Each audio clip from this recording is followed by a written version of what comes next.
Hey guys, the Super Rugby Pacific 2025 semi-finals are coming up this weekend. In this video, I'm going over the team sheet, seeing which players are in, which players are out, as well as giving my predictions about how these games will play out and what I think the final results will be. Coming up first on the Friday night, we have Crusaders versus the Blues in Christchurch. Conditions are actually looking like they could be a bit showery at the moment, could be a bit of moisture there. I think that could help the Blues in the grand scheme of things. And looking at the lineups, not a lot of changes for either team. Big news for the Crusaders is that George Bauer has had to join the starting lineup. Mighty Williams did not recover from that knee injury he got last week against the Reds. Other than that, just a bit of shuffling around on the bench. Cowder's come in, Jamie Hannah's replaced Taylor Cahill, I think. And for the Blues, big news here is that Zahn Sullivan is back. He is in the 15 jersey. Has not had a lot of game time this year, unfortunately for him. He replaces Corey Evans, who has gone from the 23 entirely. And look, I mean, that guy's worked hard this year. He's actually a center. Been spending a lot of time filling in that 15 jersey just because there's no Zahn, no Perifetta. But I think this will be a big boon for the Blues to have Zahn back.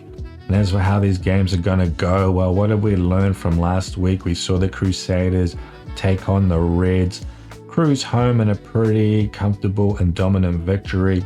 One thing we saw out of the Crusaders was their powerful scrum really doing a lot of work, got a lot of penalties out of that. The Blues scrum, on the other hand, I mean, I feel like the Blues scrum is really good when Marcel Renata is there. It's kind of struggled when he hasn't been. Renata, he is starting this game, but you know, we could see that Crusader scrum really turn the screws a bit later on in the game when he goes off. This is something that actually happened last time these two teams played in the regular season. They played down in Christchurch, and yeah, like and midway through that second half, the Blues scrum just started to crumble, really gave up penalties and kind of handed the game back to the Crusaders. But in that game, I mean, the Blues, they had a lot of injuries in their propping stocks. Their bench props were sort of like, you know, their third stringers. So that is not the case this game. They have Angus Tarvell there in that tight head slot. Jordan Lay's back as well. Really has not had a lot of game time this year though, so not sure how he will go. But yeah, if the Crusaders do get serious scrum ascendancy in this game where they are getting penalties out of it, that could be a decisive factor in this match. Don't forget there's no Mighty Williams though, so yeah, it might not go that way, but it's definitely something to keep your eyes on. Other thing the Crusaders did against the Reds as well is they just really dominated that collision zone, especially defensively, and I mean, that also led to a lot of ruck penalties as well. I think they showed a stat midway in that second half in that game, and it was like 11 penalties against the Reds versus like 2 for the Crusaders. So yeah, that was another major source of penalties for them, and they really were dominating at those rucks just because they were dominating those collisions. And yeah, again, the collision is going to be key in this game as well. And that's kind of an area where, you know, the Blues, they build their game around it, just dominating those really tight around the corner collisions. I said this last week in my lineups video. One thing the Blues had going for them against the Chiefs is that the way the Chiefs like to take on the Blues is by beating them at their own game. And they kind of played into the Blues' hand by doing that. Instead of playing that more expansive style we have seen from the Chiefs against pretty much every other team, like they played tight against the Blues, and the Blues defense was absolutely up for it. And it has been all year, to be honest. Like the Blues defense is the one thing they've had going for them where everything has looked quite dysfunctional ball in hand. On the other side of the ball, it's kind of been the opposite. But I do feel like the Crusaders are a bit stronger in the collision defensively than the Chiefs are. And the Blues, I mean, in that Chiefs game, they they had quite good ruck speed and good phase play as a result versus the Chiefs than I've actually seen out of them all year. But I don't think they're going to get that against the Crusaders. Their defense is so good, especially against these pods and that sort of thing. They quite often have a guy defensively just shooting up out of the line at the first man in that receiving pod just to completely try and shut down, letting them get a run up to get any sort of gain line at all. And it's been extremely effective for them. So look out for the Blues to have something to counter that, whether, some sort of awareness into a tip pass or having the 9 take a few steps off the ruck to threaten to run into that space behind that shooting up defender. But either way, even if you've got something ready, this Crusaders defense, it's a tough nut to crack, man.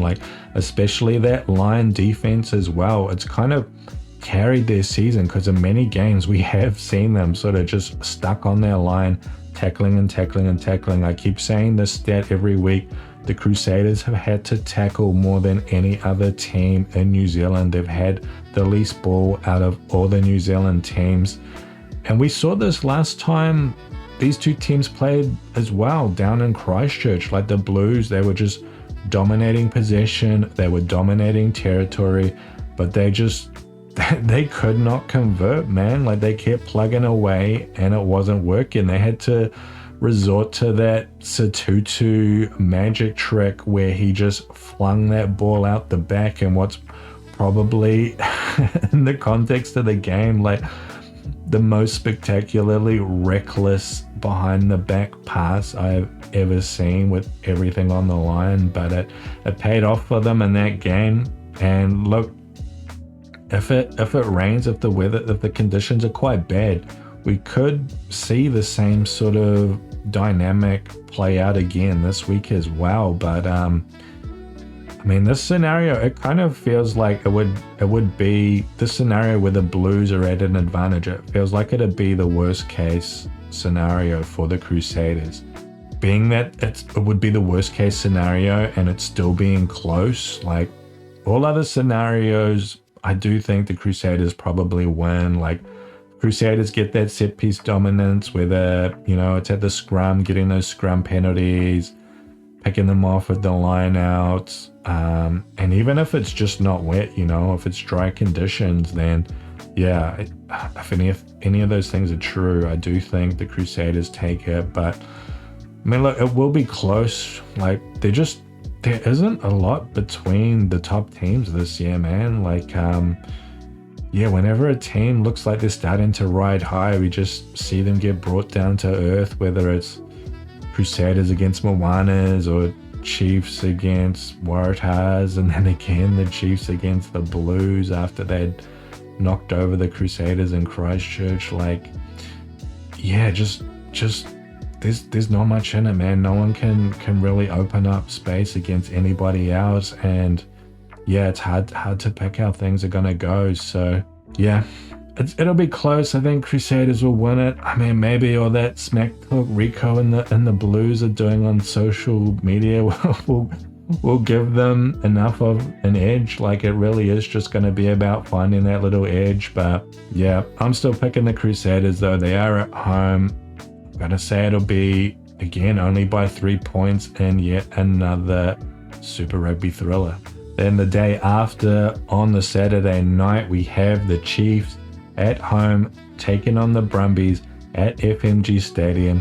Looks like there potentially could be a few showers in Hamilton on that day, although, it doesn't look as bad as it does in Christchurch. So yeah, it could end up being decent conditions there because we are a couple of days out at the moment.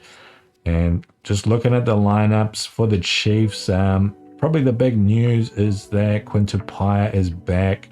Also, Luke Jacobson is back as well. He was ruled out late last week for some reason.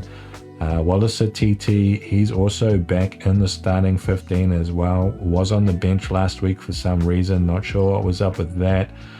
Other than that, though, Josh Lord is out. Concussion issue, I believe. And looking at the Brumbies, as far as I can tell, this is the exact same squad that took on the Hurricanes. So a lot of continuity for the Brumbies. Very strong squad. Don't have a lot of injuries for this time of year compared to the other teams. And yeah, I mean, the last time these two teams played, Chiefs versus Brumbies, it was a very long time ago, all the way back in round 3, and a pretty high scoring affair. Chiefs looked very comfortable in that game. It was in Hamilton, and they were scoring quite freely, but the Brumbies, they wouldn't go away, man. Like they stayed in contact. They briefly took back momentum in the second half, but it was a very long time ago, right? Like the start of the season feels like a different age. And for this game, I think the Chiefs, they might have learned from the Blues, like don't play narrow, don't play that crash bash game, don't play into the sort of game that your opposition wants to play. Because the Brumbies, I mean, they kind of prefer to play that sort of game as well, just have an upfront tussle. And I mean, the way the Brumbies were able to handle the Hurricanes was just by winning a lot of those upfront battles, particularly at the set piece. Look very strong at maul. Also kind of dominated at ruck as well. They didn't give any turnover ball at all to the Hurricanes to play with. But can they do the same thing against the Chiefs? And I'm not so sure, because it always sort of feels like this with the Brumbies. Like they dominate the Aussie conference with their forwards, their set piece muscle. They get placed up high on the ladder, but then when they come and play the top New Zealand teams who can match their physicality, then they don't have much else going for them. That's what it's always felt like for years and years. And the Chiefs aren't the Hurricanes, right? Like the Hurricanes, a forward pack, it's not bad, but it's focused on speed and efficiency, right? Like they're all about just recycling the ball quickly, getting it out of the ruck quickly, getting it into the back so they can move the ball, play their expansive games. And the Hurricanes, they don't play that crash bash game. Like they're allergic to it, basically. They're the opposite. But the Chiefs, I mean, they can play that physical game, though. They back themselves in that area. We saw them, walk into that Blues game doing that. And I don't think it's the best way for them to approach the game. But the point is that, yeah, they are a physical pack, and they can be a physical pack when they want to be and if they need to be. So I don't expect the Brumbies to have an edge up front like they did in that Hurricanes game. And when you compare the attacks, like the Chiefs attack led by Damian McKenzie, it really is just a lot more lethal.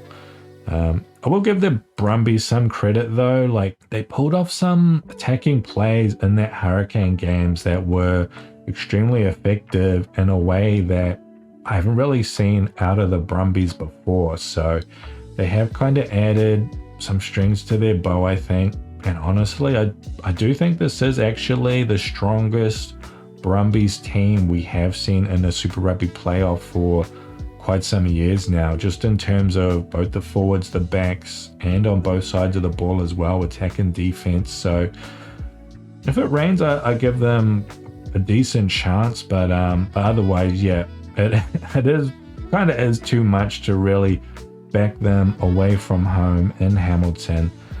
The Chiefs, I mean, they've absolutely had their bell rung. They've got a wake-up call from the Blues, and they will be firing because, I mean, they're going to be desperate to not go down at home as undeniable chokers, which they absolutely will be if they lose this game. So I'm going to give it to the Chiefs by 8 points in a 2-score game. Anyway, guys, that'll do it from me. Let me know in the comments what you think the results will be and how you think these games will play out. Otherwise, enjoy the games on the weekend, and I'll catch you in the next one.